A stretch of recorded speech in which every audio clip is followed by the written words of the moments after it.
Don't forget to pencil the K-Onda Show in your calendar. The program airs Thursday nights at 7 p.m. and then again on Sundays at 5 p.m. here on CRN Live. This is Didi Garcia Blaze with the K-Onda Show, a radio show program that shines a spotlight on Chicanos and Latinos and anybody who's willing to work with our community. And with me today is a very special guest I met in Los Angeles. His name is Steven Gutierrez.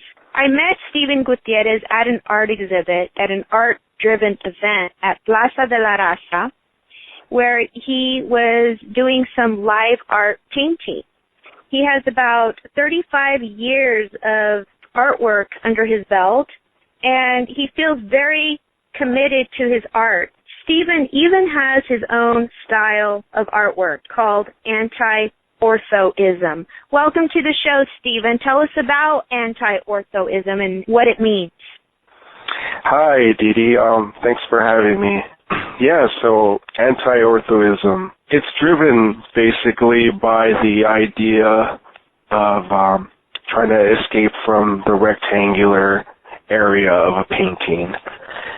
It just occurred to me that most paintings you see are all rectangles or squares. And, you know, most things in life are the same. Rectangular or square-shaped, orthogonal in form. You know, you look at books, refrigerators, TVs, everything around us is a rectangle or a square. And so I sort of wanted to escape that idea by working outward when it comes to painting. I don't want to have those limits around me. Mm-hmm. And so, you know, I began with a concept, and that sort of determines the form of a painting. And so that's what it is, essentially, just getting away from that rectangle. The piece I saw you painting at Plaza de la Raza during your live art demonstration, what did you call that, and why did you paint what appeared to look like buildings in a city? What was your line of thought there? That painting is called AO2. That stands for Anti-Orthoism 2. And so I started numbering my paintings last year. That painting is about current downtown Los Angeles politics. There's a new tower under construction in Los Angeles called the Wilshire Grand Tower, and it's supposed to be the tallest building in the western United States when it's completed in a couple of years. Currently, the U.S. Bank Tower in Los Angeles is the tallest in the western U.S. It's going to lose its title, though, because of a spire on the new building. A spire which is basically a pole at the roof of the new tower. And so, you know, I thought, well, you know, that's not fair. I mean, I think the height of a building should be determined where people are able to go. And so I did a painting about that, sort of defending the old tower, which has been a huge symbol in LA for years. And so that's all it is, basically. You know, I kind of wanted to tell my audience that you are a veteran. You served as a Marine. Why did you choose being a Marine over the Army when your initial thought process was to join the Army? What was going on there? I think it's a cute story that ought to be shared. Well, my father was in the Marines, and I had a couple of uncles that were in the Marines. When it came down to it, picking a branch to serve in, I decided on the Marines because they sought me the least out of the other services. You know, I walked into an Army recruiting station, and I had 2 earrings on, and I had a little diamond stud in my nose. You know, this was in the late 90s. That kind of stuff was hip back then. And so I walk into the Army recruiter's office, and, you know, he was so nice. He was like, hey, come on in. And, you know, so I talked to them briefly, and then I went to the Marine recruiting office, and the recruiter in there told me to get out of his office and not to come back until I removed my earrings. And so I was thrown back by that. I was like, whoa, this guy doesn't really care if I join or not. And so, yeah. So I went and took my earrings out, and And I went back in the office, and he was like, come on in, and he started talking to me, and I was just really impressed with them. I felt like, you know, they weren't going to give me any kind of advantage. They were going to give me a maximum effort. So that's why I chose them. How long did you serve in the Marines? I served for 4 years between 97 and 2001. And did you do any kind of artwork in the Marines at all? You know, from time to time, I would do portraits for some of the guys. Mm-hmm. You know, but it wasn't every day. It was once in a while. You know, like maybe once every few months. Mm-hmm. I wasn't that engaged in my art at all back then. So why the passion for art in Los Angeles? What's your vision? What do you want to see have happen in your life as an artist? What do you see yourself doing 5-10 years from now? I just want to be able to make a significant contribution to the arts, you know, and sort of, you know, leave my mark when I'm gone. I see a lot of young artists doing what their heroes have done, you know, like I see people painting things that look like Jackson Pollock paintings or Basquiat paintings, you know, doing a lot of abstract work. And, you know, I'm thinking that, you know, an artist should be able to write a new song, you know, write a new tune. And that's what I'm after. I want to create a new genre of art where you're thinking outward rather than having those restraints, you know, like I mentioned earlier. And so, you know, basically my goal is to sort of develop this new way of thinking. And I have a couple of people who are interested in engaging into this new style. Mm-hmm. And so it's exciting, and I just hope it grows, and that's all I want to do.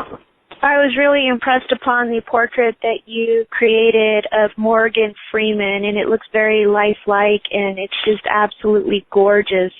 Why Morgan Freeman? You know, Morgan Freeman has a really interesting face. If you look at it, there's a lot going on there. Mm-hmm. You know, there's all these things, you know, going on. It sort of looks like geography almost. Mm-hmm. Like if you're looking at a map and you see all these contour lines and textures and all these different colors, and at that time I wanted to do a portrait. I wasn't necessarily thinking about Morgan Freeman, even though he is one of my favorite actors. And I just felt like, okay, I'll do a portrait of him, and you know, when I'm done, I'll offer it to him. I've reached out to him, but I haven't received a response yet. Mm-hmm. But so I'd like to give it to him. And what other portraits have you done of other influential people in entertainment? You know, I haven't done a whole lot of portraits. I did one of Michael Phelps. Okay. I think Michael Phelps is just an amazing athlete, the way he's dominated the Olympic Games. Mm-hmm. And so during that time, I really wanted to do a water portrait. Mm-hmm. And so, you know, I just put the water element and Phelps together, and you know, it worked out for the portrait. You know, I've done portraits of my daughter. She's 10 years old now. Mm-hmm. That's it. I really haven't done a lot of portrait stuff in my life. Now, if you're an artist or a writer or a film director or a musician, everybody has certain influences in their life that they've appreciated or they've sort of welcomed into their thought process or psyche.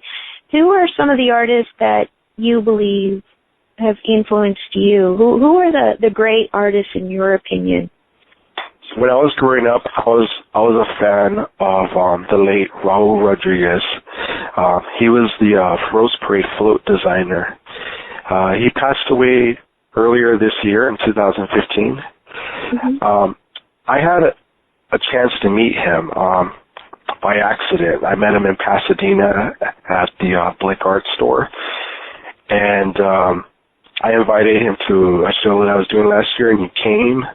And you know, we got to know each other a little bit. It was really exciting for me to be able to have that connection with one of my heroes.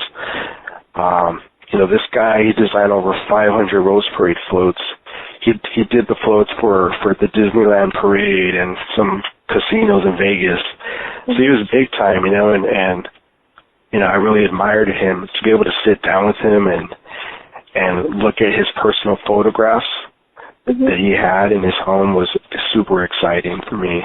And is there anybody else that that you kind of would look up to a little bit?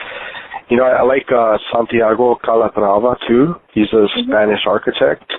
Oh. But he's also an engineer and a painter, and he sculpts as well. So he pretty much does it all, and he combines all these elements during his design process. He's really well known for his bridges in Europe. He's currently doing the train station at Ground Zero in New York. But yeah, he's really influenced me a lot. I look at his structural techniques for some of my custom built canvases that I do. And I'm really inspired by him as well. How can a person look for you on social media? Do you have a website, Facebook, Twitter? How can they look for your beautiful work if they want to commission you for a piece? I'm pretty much easy to find on the internet. If you just type in my name, Steven Gutierrez. I'm on a couple websites. One is fineartamerica.com. And if you type in fineartamerica.com/profile/Steven-Gutierrez, you'll find me. You can find me on Facebook. If you type in Gut Studio, that's Gute, and then studio at the end, you can find me that way. I'm just everywhere. I try to make it as easy as possible for people to be able to find me, so that I can get more commission work and do more shows. Yeah, but it's not hard to find me at all. Go ahead. I was just going to say that I make myself available out there on the internet. As we wrap up this show, and thank you for being a guest on our show. Hey, thank you. You're welcome. As we wrap up the show, do you have anything you want to say to our audience? Yeah, I like to say, thank you for listening today, and I hope if you're an artist that you strive to bring something new to the art world. I think a lot of people believe that everything's been done already, and the way I see art is, like a jar being 10% full of water, and the water represents art history. And so we as artists today have the ability to fill the other 80% of the jar, and whatever that may be. And so certainly anti-orthoism will be my contribution up until this point. And I just want to thank everybody again for listening, and I appreciate this opportunity to talk to you today. Don't forget to pencil the K-Onda Show in your calendar. The program airs Thursday nights at 7 p.m. and then again on Sundays at 5 p.m. here on CRN Live.